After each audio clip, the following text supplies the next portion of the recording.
Anyway, fans, so the first topic I want to discuss today is the news that James Gunn deleted his Facebook account because he said negative things about Batman Begins, Dark Knight, and Tim Burton's original Batman 11 years ago. This again shows what I say in like previous posts and previous videos, just how toxic fans can be. I know there's an article going around that maybe he didn't say those comments, but I think him deleting his Facebook account pretty much shows it. And it just sucks to hear that he has to delete his Facebook account because of the fact that I'm assuming fans were just harassing him online. Like I read comments online, and it's just like fans have gotten so toxic to the point now where they can't take criticism towards the movies. And look, I disagree with James Gunn. I love Tim Burton's original Batman movie. I love Batman Begins. I love The Dark Knight. But I'm not going to go on someone's account based on their opinion on a movie and harass a person. Film is subjective. Okay? Everybody's going to have a different opinion or a different experience when they watch the movie. You could love a movie, I could dislike it. You know what? That's fine. You could dislike a movie, I could love that movie. And also, it was comments he made 11 years ago. Film opinion can change over time. You can dislike a movie years ago and love it now. Or you can love a movie years ago and dislike it now. Film opinion can change over time the older you get too. So it's just like how toxic fans are right now. And here's another thing I don't like is that I feel like a lot of fans just want James Gunn to fail right now based on seeing nothing of his DC universe yet. Like all the movies coming out this year, movies that are part of the old regime. Okay? His DC universe doesn't officially start until Superman Legacy. And then you can watch that and say whether he's the right person for the job. Because this is the other thing. I don't understand why his opinion, because he disliked 3 Batman movies that are beloved, why does any of that has to do with whether he's the right person for the new DC universe? That has nothing to do with him as a writer, as a director, because we all have different film tastes. Like he said, like when he said The Flash was one of the greatest movies in the world. I love that movie a lot more than other people. Like it got kind of a lukewarm response. But even if I came out disliking that movie, that doesn't him loving that movie doesn't tell me whether he's the right person or not for the job for the new DC universe. I think we as fans just need to calm down at times. Like I love movies, and sometimes when I talk to my friends, I know sometimes I can even get very passionate about movies. I do it too.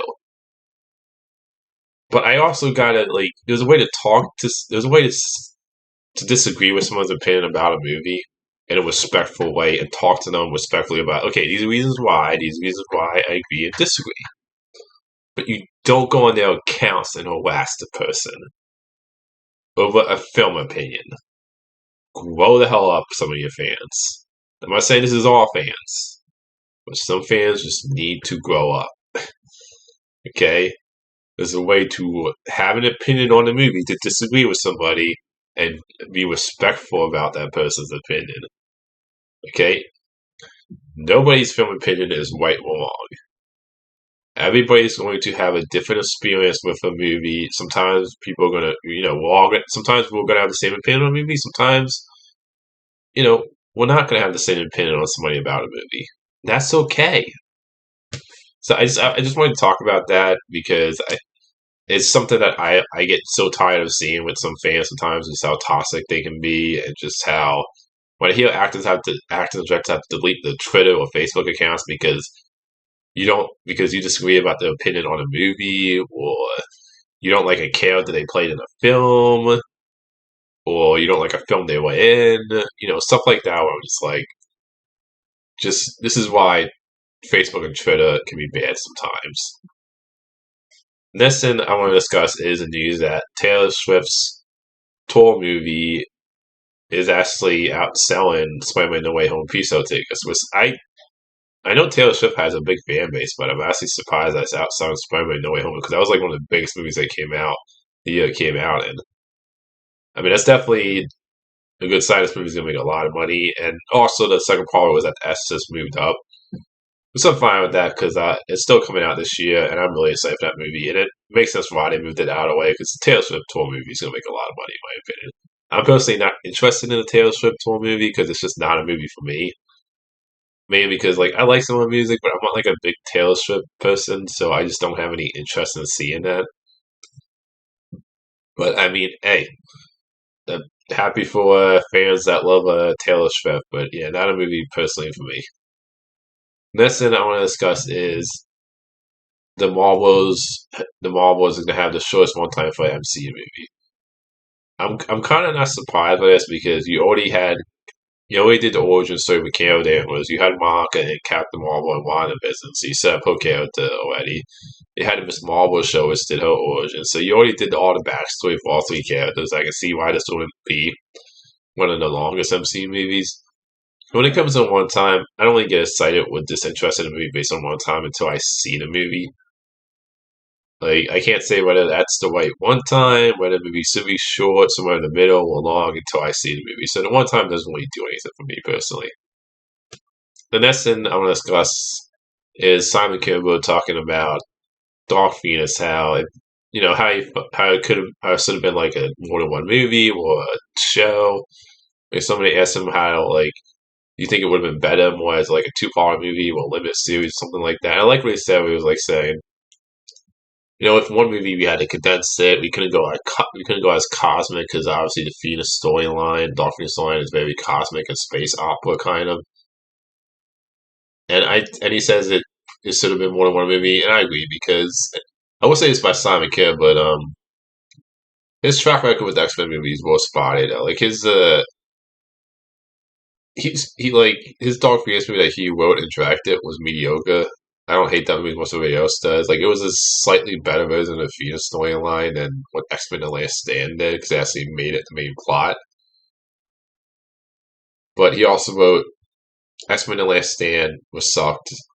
He wrote Apocalypse was mediocre, and Dark Phoenix was mediocre. He did write the X Men Days of the Past, which I love. That's the only like out of the four X Men movies he wrote in that franchise, I can only say one of them I loved.